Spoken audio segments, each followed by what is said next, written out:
Hey Beyblade fans, what is up? Today we are going to be doing something different from the usual content. So instead of any soundtrack or music today, we are going to be switching things up. And today we are doing an unboxing video. And the thing we're going to be unboxing today is the Beyblade Burst Evolution Battle Tower Stadium. Now, for those of you who do not know, this is the stadium that they released back at the end of the Switch Strike days, like towards the end, so I think late 2018, and this was one of the last sets they released.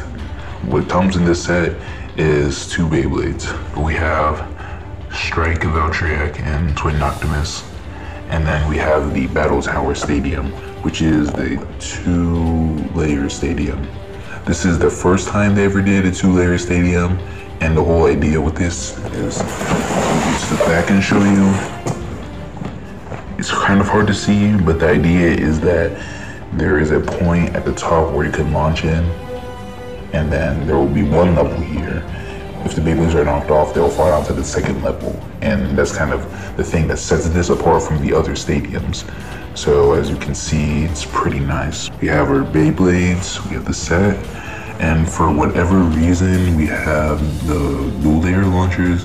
If I had to guess, they put these in here because there wasn't enough space. For those of you who don't know, I should have my launcher, but back in the Switch Strike era, they used to have these launchers. These were the launchers you used to get. They were, the nice right and left launchers since they started doing more left Beyblades. And these were the ones you got, but you didn't get this with these, and I'm guessing it was to make more space.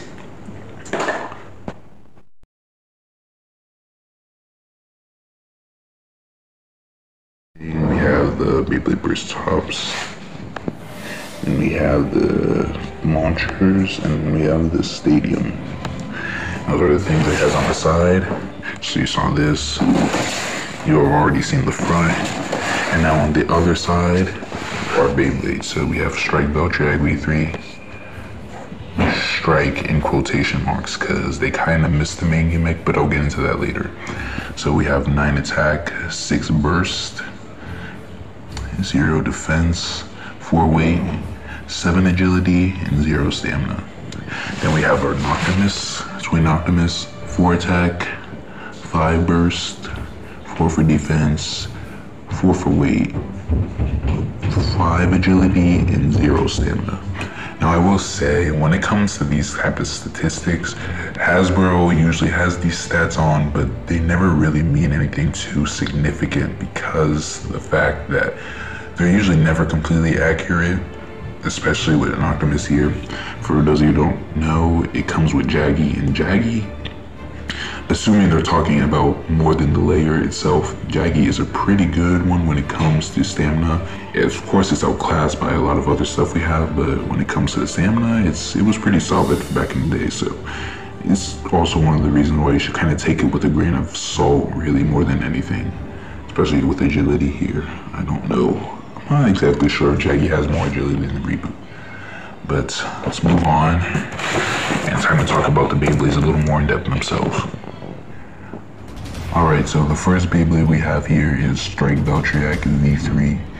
Again, strike in quotation marks because unlike the original Takara Tomy one and the one in the anime, this does not have the proper strike chip, and it still has the spring ability, which completely avoids the whole entire purpose.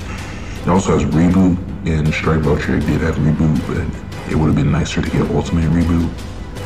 And we'll talk about this a little more, but yeah, it's a bit disappointing. It's kind of cool. I do like the colors a little, nice little color change, and the strike chip does look a little nice. Wish they painted it more, but admittedly, it is basically just Genesis Valtryek, so unless you want this one specifically more than Genesis Valtryek, you're not really getting anything different. Now, as for Noctimus, it is the superior Beyblade in this pack. As you can see, we have the layer, we have 2. Unfortunately, they never gave it 3 in hit, which was the anime combo for it. They never really released Noctimus with the proper combo. And then we have Jaggy. So for the features on this Beyblade for Noctimus, it has the dual attack modes. So right here we have the upper attack mode, and we have the smash attack mode. And for Jaggy, we have the wide attack path, which I guess it's whatever. This was already an existing play, so they didn't really give it anything unique. It just describes what it does. And then for Reboot, as you can see, we have the in-battle tip change. We'll see that later. And then we have the spring blade attack for Valtryek. Now that we've talked about the Beyblades a little in the set, it is time to get into the unboxing. The set is being sold at some crazy expensive prices right now, especially on Amazon. Most places are selling it for expensive right now, since it is an older set, but generally they send sets for higher. Especially this one, which last time I checked on Amazon was around $60, and all I'm saying is that $60 is not bad necessarily, but for $20, it is a very, very good steal if you ever see this for that amount of price. Because consider the fact that you can get a Pro Series Beyblade and most of them sell for $25 or more. This is nice. Beyblades are not too crazy, but you get a nice set and it just makes for some nice time. So now that we've talked about that and the deal, I'll open everything furthermore, and then once I have, we'll talk about everything a little more in depth. Alright, so I made just a bit of a mess here. As you can see, this is all our stuff after we have sorted everything out, just a little by little. We have our two launchers here, nice but unfortunately useless blue ones. We have our little squirreling problems here, which we'll talk about more later once we put the statement together. We have our stickers, very rare to see Hasbro with stickers, but you know, they are at least nicely designed. Then we have our Beyblades and their stuff. We have Optimus right here with 2 and Jaggy. And we have Valtryek with 6 Vortex and then Reboots. Then we have our big stadium over here. We'll talk about and assemble it later. As you can see, we have the layers right here. It's a bit of a mess, but we'll get to that. First thing I want to do is to take out all this stuff and then review these Beyblades. Alright, so first up we are going to be reviewing Strike Valtryek V3. It is kind of cool with the stickers and a nice little strike chip right here, but it's probably the weaker out of the Beyblades in the pack. So I'll just take it apart and review everything. Our parts are the Strike Valtryek here, which still has the spring. We have the 6 disc and then the Vortex frame, and then we have our little Reboots tip right here. So I'm gonna put it all in here like this. Alright, so starting with the layer, as I've said many times, it does not have the gimmick, which I know would not seem like a big deal. It might not if you're not too familiar, but I think it is, because one of the big selling points on the Takara Tomy God Valkyrie was that during the season we had a debut of the actual chip, which was an actual chip you like put in the Beyblade, and then once you placed it and you had it, it just locked in. And just to show you if I can, it would look like this. Then it would be permanently locked in. It will remove the spring gimmick, but in turn you get harder hits. And honestly, I think that Strike God Valkyrie was a lot better than the base time Valkyrie, just because the spring, honestly, while being a cool gimmick, kind of weakened the Beyblades and put you at a disadvantage, as if the recoil was too hard, you'd end up bursting instead of anything. Just so you know, this is moddable. If you search up a few guides on YouTube, you can find some mods on how to get it, and it's pretty solid. And I probably will be doing that with my Beyblade, but I don't have my original one. I lost it, so I can enjoy the spring at least a little. You do feel pretty tight. I tried this slope-wise. It doesn't feel too bad, though. It's probably because it's out of the package. I know once you have Beyblades for a while, especially with Hasbro, the slopes wear down over time, so they slide. Here we have the disc. We have 6, and then the frame is Vortex. It's a little hard to move off. Separate together. 6 is probably the worst one, I want to say, from the Evolution/God line. It's just very light, nothing really notable about it. You don't really get any advantages. I guess it's nice attack type wise, but not really anything else. And then Vortex is kind of an alright one, you know. You have a bit of attack on it, attack some contact points, which I think is a nice thing about frames, since, you know, we have the contact points, which adds some extra attack power and weight. 6 and Vortex isn't too much as a combo. And then we have my favorite part of the Beyblade. We have the Reboot's tip slash driver. Now Reboot is not really a good tip, like at all, both for Hasbro and Takara Tomy, but it's really one of those fun ones, and it paved the way to Ultimate Reboot, which is probably one of the best ones, especially Dash, one of the best tips.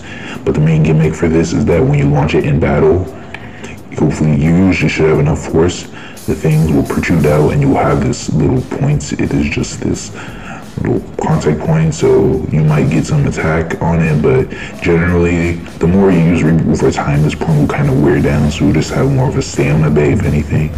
But once it loses stamina in battle, it retracts out and then you get this flat star-shaped tip and it goes really fast. It doesn't give it any extra stamina, but the power is pretty nice, and there are some times where it can genuinely be good in battles. I think Reboot-wise, the original one is really lacking. I think Ultimate Reboot really improved everything with the rubber and just more aggressive attacks. But if you can find a good combo, then Reboot genuinely is a pretty good tip. But I still really love it. It's a fun one, and I'm glad to have this back because I used to have the original Genesis voucher, but I lost it. So this is nice, and it's a fun one. Let's all the parts together. Now on to Noctimus. Alright, so next up in line we have Twin Noctimus. As you can see, it's spinator. For the parts, we have 2, which is not a bad choice. If I remember, it was one of the heaviest frames from the God/Evolution series, right behind, not frames, I mean disc, right behind 0 and then 7, so it's not a bad choice. Just wish we got 3 in hit because Hasbro never released it, and as far as I'm concerned, we never got that. We may have got Ultimate Reboot, but no 3, no hit. And the final thing we have is Jaggy, which is, yeah, I mean, it's not anything crazy, but at least it is the anime, so I can't say that it's almost anime accurate. It's also the same tip on Dark Doomsizer, and it's not anything crazy, but it's a solid one. Funny enough, it kind of has the same star shape that Reboot has, so that's pretty cool. Starting off with Noctimus here, we have the layer, which is pretty nice. It is based on the Takara Tomy version. And I don't know if my camera is going to be able to do it justice, but basically the main gimmick of Noctimus is that it has 2 modes that you put it in. We have the upper mode, which is right here, which is the one it is, but if you flip it over, if you see these little points, you just gotta push them in. I'll try to see if I can do mine. Just like that. See, they're pushed in now. Then when you flip the layer over, I spin it, just like that. Make sure it locks. You come back here, lock it. And now it is in the smash mode. So to explain it to you, it's kind of self-explanatory. The upper mode is essentially just a mode focused on upper attacks, and smash mode is which we have here. It's also called Colossus mode in the dub for the anime. The main idea is that as the Beyblade comes along here, it just hits this little point, and the whole gimmick is that the Beyblade will hit this little slope. It will hit hard, hitting the Beyblade down. I think the idea in the anime was that it smashed the Beyblade into the ground, and usually this was led to a burst finish, with upper attacks being a ring out finish. So for upper attack, this is not the correct point, but just to show you, the idea is just imagine this flipped with this side. But the idea is that the Beyblade comes striking in, and then if it hits the little ramp here or makes some contact with it, it should send the Beyblade flying, which in favor should lead to a ring out finish. So it's pretty nice, honestly. This is actually, I want to say, one of my favorites. It's not, I wouldn't say it's anything crazy, but I do really like the dual mode gimmick, and I think it's just a nice looking Beyblade. I like the theme, I like the nice black and purple. They never really did it justice in the anime, since it had 2 like nice battles against it was Norman. Norman had 2 nice battles against Boa and Kuza, and he just lost, and it ended up leading to him getting absolutely destroyed by Requiem and Shu. Man, that was, it was so cool for what it was worth. So this is it. 2, really nothing crazy here. It's got some nice weight on it, and I think this too is really shiny. You have 2 stars on here. I forgot to look at the stars for Vortex. Let me check. For Vortex, we have just 2 stars on our Vortex as well. But it's nice, it's shiny, it's got some weight on it, so it's not a bad choice. If it was like 5, which has a lot less weight, I think it would have been bad, but 2 is not too bad. We have Jaggy, which again, I can't say anything crazy about this. Don't know if I'll get the J in the camera, or whatever it's meant to be. Here we go. Here's Reboot. I forgot to show this, so I don't. And then that's about it. Now time to see these Beyblades and see.